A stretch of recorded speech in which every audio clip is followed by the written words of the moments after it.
Hello, नमस्ते सभी को। आज व्याकरण सिखाने की कड़ी में मैं आज सबके सामने पंचमाक्षर शब्द की जानकारी लेने आई हूँ।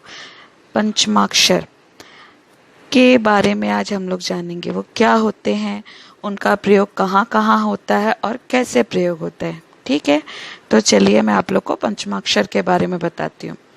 ब्राह्मी लिपि एवं उससे उत्पन्न होने वाली अधिकांश लिपियों की वर्णमाला के प्रत्येक वर्ग क वर्ग, क वर्ग, च वर्ग, इन सब जैसे 5 वर्ग होते हैं, पांचों वर्गों के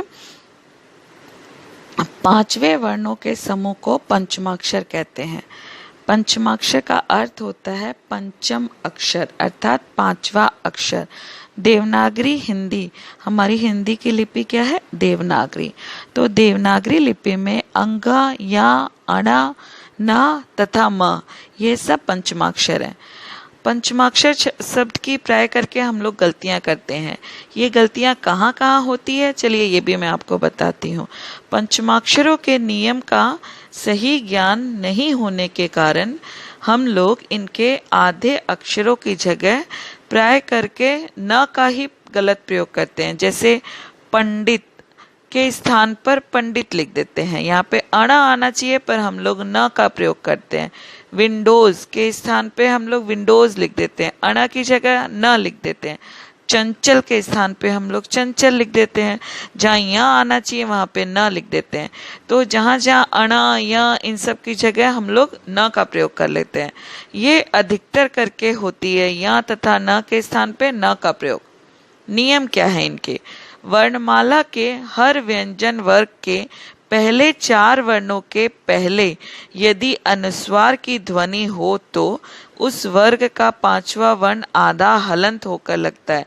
अर्थात क वर्ग में क, ख, ग, घ, अंग के पहले 4 वर्णों से पहले आधा अंग, च वर्ग में च, छ, ज, झ, य के पहले 4 वर्णों से पहले आधा य, ट वर्ग में ट, ठ, ड, ढ, अण के पहले 4 वर्णों से पहले आधा अण, त वर्ग में त, थ, द, ध, न के पहले 4 वर्णों से पहले आधा न, तथा प वर्ग में प, फ, ब, भ, म के पहले 4 वर्णों से पहले आधा म आता है।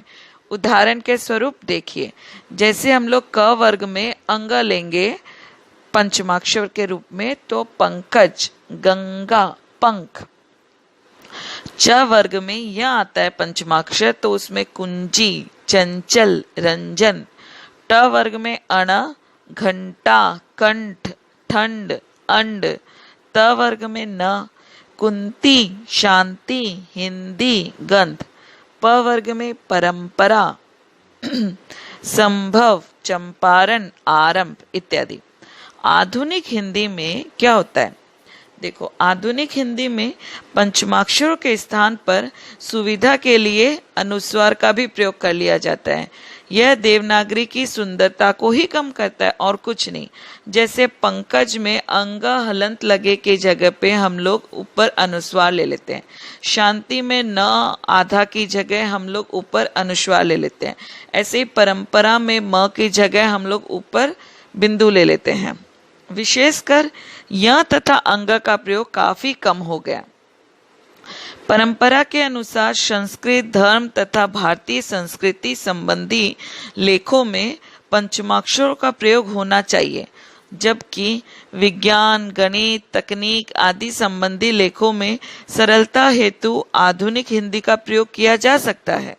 मतलब आधुनिक हिंदी का प्रयोग मतलब पंचमाक्षर की जगह अनुस्वार का प्रयोग किया जा सकता है। लेख के शीर्षक के रूप में शुद्ध उच्चारण तथा वर्तनी की दृष्टि से पंचमाक्षर में रखा जाना चाहिए, चाहे वह किसी भी विषय से संबंधित हो। खोज तथा पुनर्निर्देशन हेतु आधुनिक वर्तनी वाले नाम को पारंपरिक पंचमाक्षर वाले शीर्षक पर पुनर्निर्देशित कर देना चाहिए, ताकि शुद्ध उच्चारण एवं वर्तनी रह सके। उदाहरण के लिए देखिए, पंडित को पंडित पर पुनर्निर्देशित किया जाना चाहिए, अर्थात जहाँ पर गलती लिख रहे हैं वहाँ पर सही सिखाने के लिए हम लोग को उसको बता देना चाहिए। ठीक है, धन्यवाद। आज हम लोगों ने पंचमाक्षर के बारे में जाना। अब इसके अगली कड़ी में मैं आपको